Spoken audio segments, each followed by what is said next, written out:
Hi everybody, this is SAAD. Many of you have seen photos of me when I was a competitive soccer player circa, the 80s. When up to, I would say about 21, 22 years old, I was always grossly underweight.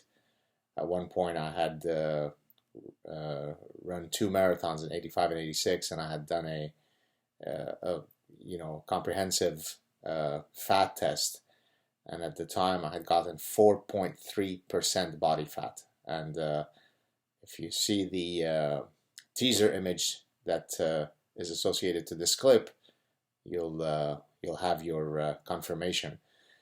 And then, of course, as I stopped becoming a very serious athlete, the weight just kept on, adding up bit by bit every year. So it's not as though I went from being, my playing weight, I was seldom over 130 pounds.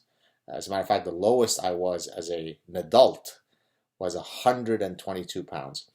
And then bit by bit, as I had some serious injuries and stopped my competitive soccer career, stopped training as much. Although I've always exercised a lot, the weight would just creep up. Then it was here's the first time I'm 150, here's the first time I'm 160. And I remember the first time that I knew that I was over 200 pounds was probably around maybe 93 or something. So for at least the past 25 years, I have struggled to maintain an ideal weight. And I went up to actually, the weight of a sizable middle linebacker without having the height to go with it. And so I would always, I'd lose 30, 40 pounds, and then as soon as I would stop, the monitoring of my weight, I would put it right back on. Most recently, I've dropped about 30 pounds, and there really is no secret to the enterprise. By the way, most of you know that I think it's around 95% of people who try to lose weight eventually end up failing at it. So it's really not an easy thing to do.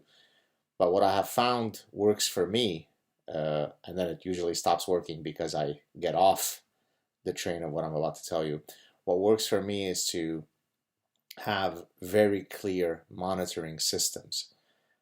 So one of the reasons why, undoubtedly the main reason why I would end up putting on a lot of weight, is that I wouldn't weigh myself, say, every week. If you weigh yourself, for example, every Friday, and you realize that this past week, oops, you've put on 3 pounds, then you could implement intervention strategies that set you back on the right course very early into the weight gain process.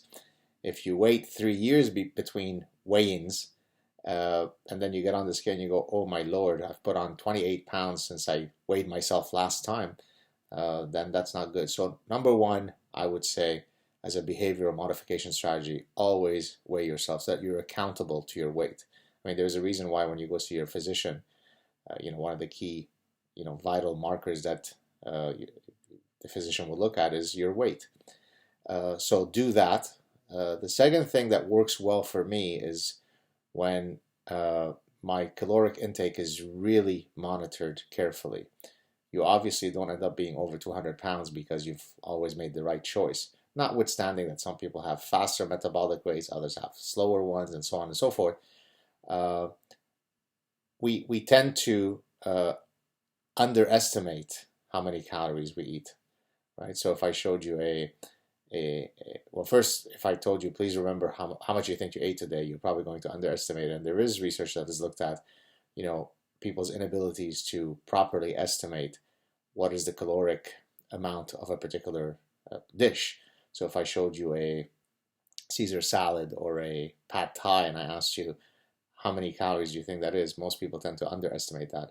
And so what I found works for me is when I use a program, and here I have to really thank my unbelievably lovely wife who keeps track of these things for me, so that I use myfitnesspal.com, where basically once I'm in weight monitoring mode, every single one of my calories is monitored for. So my wife could tell me at the end of the day, today you ate 1,750 calories, plus or minus measurement error. but you know, I can completely know how much weight how much calories I've taken in. Also, my exercise is entered, and so I have a very clear accounting, say at the end of the week, of how much I'm under or over given my basal requirements. So the bottom line is it really is a assiduous game of monitoring your weight, monitoring your caloric intake. Yeah, it is very painful, it's very time consuming, but ultimately, at least for me, whenever I am in this kind of monitoring window, I end up always dropping a lot of weight and, you know, being a lot trimmer. And the second that I get off it, somehow magically the weight starts getting back on.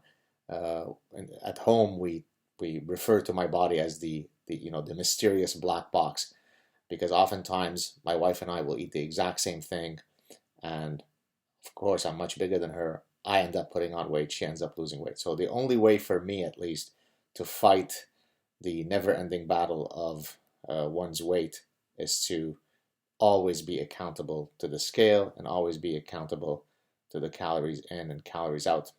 I hope this has helped you. I really don't think that there is a magic recipe. If there were, 95% of people wouldn't be failing at this enterprise. But that's what's worked for me so far, and I hope to stay on it because I'm starting to inch toward, you know, hopefully soon being under 200. And you know what happens once I get under 200? I have to register as a dangerous weapon because I cause social strife when I walk on the street when I'm trim. Have a good week, everybody. Cheers.